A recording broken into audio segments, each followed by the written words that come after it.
चुनाव यात्रा हमारी चल रही है और जैसा कि आपको पता है कि गली गली जाकर हम माहौल जानने की कोशिश कर रहे हैं और जो लोग कहीं ना कहीं समाज सेवा में लगे हैं और समाज के प्रतिष्ठित व्यक्ति हैं उनके पास भी हम जाकर हमारी मुहिम चल रही है।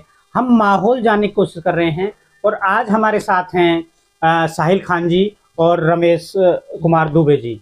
जानना चाहेंगे कि क्या माहौल है आपके यहाँ पे। बात करें गाजियाबाद की, 2024 का चुनाव बिल्कुल सर पे है। किन मुद्दों पे चुनाव होने जा रहा है और विकास की और रोजगार की क्या स्थिति है? देखिए, विकास की और रोजगार की स्थिति किसी भी लोगों से छुपा हुआ नहीं है। हालात सबका इस तरीके का हो चुका है, बदतर हालात है। कोई काम नहीं है किसी के पास।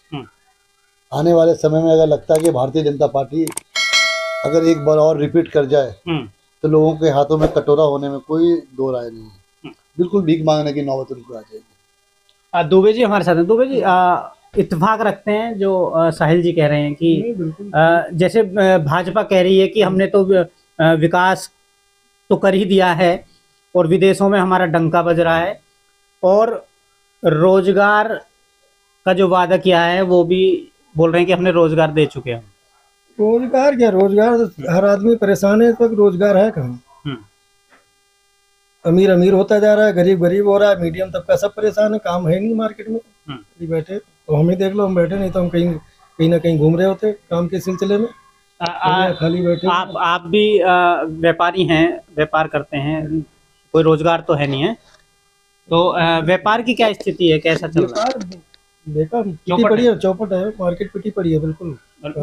हम कुछ लोगों में जाते हैं वो तो कह रहे हैं जी विकास भी हुआ है, रोजगार भी हुआ है और धन भी है। लेकिन जो आम लोग हैं, आम पब्लिक है, जिसको डेली नीड्स है वो अपनी पूरी नहीं कर पा रहा है, उसके लिए काम ही नहीं है मार्केट में। तो ठीक है, सड़कें बना रहे हैं या क्या लग रहा है 2024 का चुनाव दुबे जी क्या होने जा रहा है?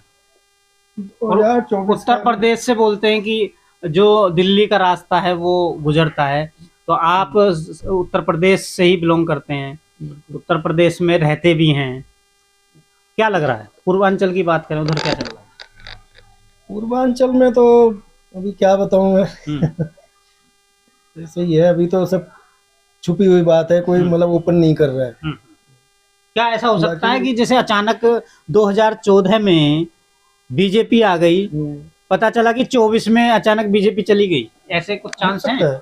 हो सकता है, कोई बड़ी बात नहीं। साहिल जी, रोजगार की तो कह रहे हैं कि रोजगार हमने दे दिए। सर, रोजगार बिल्कुल भी खत्म हो गया है। अगर आप अपने बेटे को एमबीए करा के 25 से 30 लाख रुपए खर्च करके उसको एमबीए कराया और वो उसे नौकरी नहीं मिला, वो पकौड़े बेच रहा है, तो देश के प्रधानमंत्री कहते हैं वो भी एक रोजगार है। अगर वो उसे रोजगार करना था तो भी 40 लाख रुपया या 30 लाख रुपया अपने माँ बाप को क्यों बर्बाद करवाया? बिना पढ़े लिखे गंवार लोग, जाहिल लोग भी पकौड़ा बेच सकते हैं। मुझे लगता है कि आने वाले समय में जो माँ अपने बच्चे को जन्म देगी वो भी अपने बच्चे का नाम विकास नहीं रखेगी। विकास नाम से लोगों को नफरत होने ये बहुत बड़ी बात कह रहे हो आप। मैं बिल्कुल सही कह रहा हूँ। अगर मोदी जी अपनी वाइफ को अपने साथ में रखे और एक बच्चे को जन्म दे मोदी जी, तो वो भी विकास नाम नहीं रखेंगे। उनको भी अंदर से गिरना होगा विकास के नाम पर। जहां तक रोड और हाईवे की बात कर रहे हैं, मैं कह सकता हूं कि पूरे मंत्रिमंडल में भारतीय जनता पार्टी के एक ऐसा ही मुझे अच्छा नेता लगता है, व्यक्तिगत पार्टी लाइन से हटके, नितिन गडकरी जी। बहुत ही अच्छे, बहुत ही अनुभवी, बहुत ही शरीफ, किसी जाति, किसी धर्म, किसी मजहब पर आज तो कोई टिप्पणी नहीं किया। लेकिन कहीं ना कहीं आप जैसा देख रहे हो, आपने राजस्थान में भी देखा, मध्य प्रदेश में भी देखा, और आप गडकरी जी की बात कर रहे हो, यहाँ तक कि राजनाथ तक का भी नंबर ऐसा लग रहा है कि जो बड़े नेता हैं उनको तो ये किनारे करते जा रहे हैं। देखिए, गुजराती हैं, तो गडकरी जी क्या करेंगे? ये गुजराती हैं। हाँ। ये सिर्फ अपना सोचते हैं और हम जो दूसरे साइड के लोग हैं, हम सबका समाज का सोचते हैं। ये अपने व्यापारी, इनको सिर्फ अडानी और अंबानी चाहिए। जब हिमाचल में कांग्रेस की सरकार बनी तो अचानक अडानी जी को ताला लॉक करना पड़ा अपने कारखाने में। क्यों? क्योंकि उनका वहाँ मनमानी नहीं चलता। सीमेंट का रेट जब मर्जी चाहे बढ़ा लें, वो नहीं चलता, क्योंकि वहां से भारतीय जनता पार्टी की सरकार हट चुकी थी। आज मुकेश अंबानी जी अपने बेटा और बेटियों की शादी में 400 करोड़ 500 करोड़ 700 करोड़ करते हैं, और यही मोदी जी 200-300 करोड़ का माफ कर देते हैं। अरे किसान का माफ क्यों नहीं करते हो? उनके 50 रुपए भी अगर लोन में छूट जाता है तो 20 साल के बाद वो 20,000 रुपये हो जाता है, और कहते हैं कि दो, लास्ट में वो किसान आत्महत्या करता है। मैं दुबे जी से सवाल करना चाहूंगा। दुबे जी, कहीं ना कहीं हिंदू समाज में शादियां की जाती हैं, और जैसा आप देख रहे हो ट्रेंड चल रहा है, देखा देख उसका देखा कि हम भी ऐसे, तो ये जो अभी शादी हुई है, शादी हुई नहीं है अभी, तैयारियां चल रही हैं, प्री वेडिंग 6 महीने पहले प्री वेडिंग, ये एक नया ट्रेंड, तो इससे समाज पे क्या असर होने जा रहा है? 400-400 करोड़ की जो ये शादियां कर रहे हैं, तो समाज को किस तरफ ले जाने की कोशिश है? समाज को बर्बादी की तरफ ले जा रहे। प्री वेडिंग शूट हो गया या प्री वेडिंग प्रोग्राम हो गया, ये जो अपनी संस्कृति है उससे अलग जा रहे हैं, भटक रहे हैं। कल्चर आ रहा है, अंग्रेजों का कल्चर आ रहा है। इससे जो ना होता क्या, अब घर क्यों टूट रहे हैं लोगों के? शादी भी हो जाती है, घर क्यों टूट रहे हैं?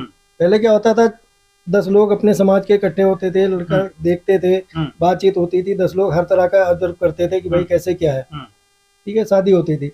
अब वो उनको प्री वेडिंग शूट का भेज दिया, लड़का लड़की को पहले भेज दिया, वो अपना हनीमून मना रहे हैं, घूम रहे हैं होटलों में। वो क्या संस्कार जाने, वो संस्कार क्या जाने, वो घर ऐसे टूटते हैं जो कोई उनको पहले मना चुके हैं, कोई मतलब नहीं है। तो ये अपनी संस्कृति को बर्बाद करने का एक, कहीं ना कहीं लोग देखा देख ऐसी ही शादियां करनी शुरू कर देंगे, और लास्ट में वजन पड़ेगा जो नीचे का तबका है, वो कर्जे ले लेके अपनी बेटियों का ये प्री वेडिंग कराएगा। मीडियम तबका में हो ही रहा। अब मान लो साहिल भाई, इन्होंने टी शर्ट पहनी है भाई, ये 500 का, मैं 1000 की लाऊंगा, इसी में बर्बाद है आदमी एक दूसरे। और आने वाले टाइम में तो मैं कह रहा हूँ कि अभी तो थोड़ा बहुत है भी चल रहा है, आने वाले माँ बाप ऐसा शौक हो जाएंगे, लड़का लाके दुल्हन खड़ा कर देगा, पापा मैंने शादी कर ली है, दुल्हन आ गई, ले लो।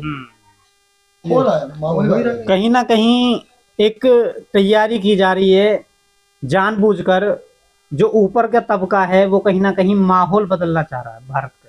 बिल्कुल नहीं, दे रहे हैं। अब देखिए, इससे पहले इंग्लिश में इंडिया वर्ल्ड कहा जाता था, हिंदी में भारत वर्ष कहा जाता था, और हिंदुस्तान भी कहा जाता था। आज ये भारतीय जनता पार्टी वाले लोग इंडिया से नफरत करने लगे। क्या वजह है भाई इंडिया से नफरत करने लगे?